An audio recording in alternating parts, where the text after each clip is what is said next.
તું તો ના બે તારે કામ અંદર કામ છે કેમ બેન અત્યારે આ બાજુ કઈ નહીં ભાઈ તમારે બનાવી જોવો ને સાંજે 8 વાગે નોકરીએથી ઘરે આવે મારી સાસુ નહીં ટીવી જોવાનો ટાઈમ થાય તો એને આવીને ટીવી ચાલુ કરવાનો ટાઈમ થાય રોજ ઝઘડા ભાઈ કંટાળી ગયા ને એમબીએમ માં ટીવી લેવા આવ્યા તો બેન તમે ક્યાંક નોકરી કરતા હશો ને ના ભાઈ બંગડી બજારમાં સાડીની દુકાનમાં કામ કરું હું તો અરે રાણી અહીંયા તો જો આ આપણે બુશ કંપનીની 25,000 ની 43 ઇંચની ટીવી છે ને લઈએ ને તો આપણે 32 ઇંચની બુશ કંપનીની ટીવી 13,000 ની બિલકુલ ફ્રી છે અને આ સામે તમે કોઈ પણ ભાંગલ તૂટલ કે ડબ્બો ટીવી આપશો ને તો 32 ઇંચમાં 4,000 બાદ કરી દે અને 43 ઇંચમાં 5,000 બાદ કરી દે. અને હા ભાઈ બુશ કંપનીના ઓરિજિનલ ટીવી તો આપણે પોરબંદરમાં એમબીએમ માં જ મળે હો, ઈ પણ ટફન ગ્લાસ વાળા. ભાઈ તમે આ બાજુ અટાણે અરે કાઈ નહીં બેન કાયમ મારા બાપા કહે ઓલા તારા વિડીયો આવે ને એવો મોબાઈલ લે દે ને હું મારી પોરબંદરની બજારમાં નીકળું હાલ મોબાઈલ લેતો આવું. હા તો હાલ બેન હું લઈ લઉં જરા. હા ભાઈ અને મિત્રો અહીંયાથી તમે 10 કે 15,000 વચ્ચેની મોબાઈલની ખરીદી કરો ને તો બોર્ડ તમને એકદમ ફ્રી આપે, ઈ પણ 1 વર્ષની ગેરંટી વાળા. અને હા 15,000 કે 25,000 અંદરની મોબાઈલ ની ખરીદી કરીએ ને તો આપણે ચાંદીનો ચેન અને એરબડ ફ્રી આવે. અને હા 25,000 ઉપરના કોઈ પણ મોબાઈલ ની ખરીદી કરશું તો 3 ગિફ્ટ આવશે. ચાંદીનો ચેન,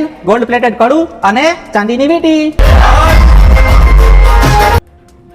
હા કાકા મહેશ મારે થિયેટર લગાડવું. તમારે થિયેટર લગાડવું કઈ જગ્યાએ? આપણા ફાર્મ હાઉસમાં. હા એ ભાઈ આપણે થિયેટર પર ઓલા એમબીએમ વાળા જ લગાડી દે છે. અને હા મિત્રો હવે ટીવી ના ભાવે જ આપણા ઘરે થિયેટર ફિટ થઈ જાય.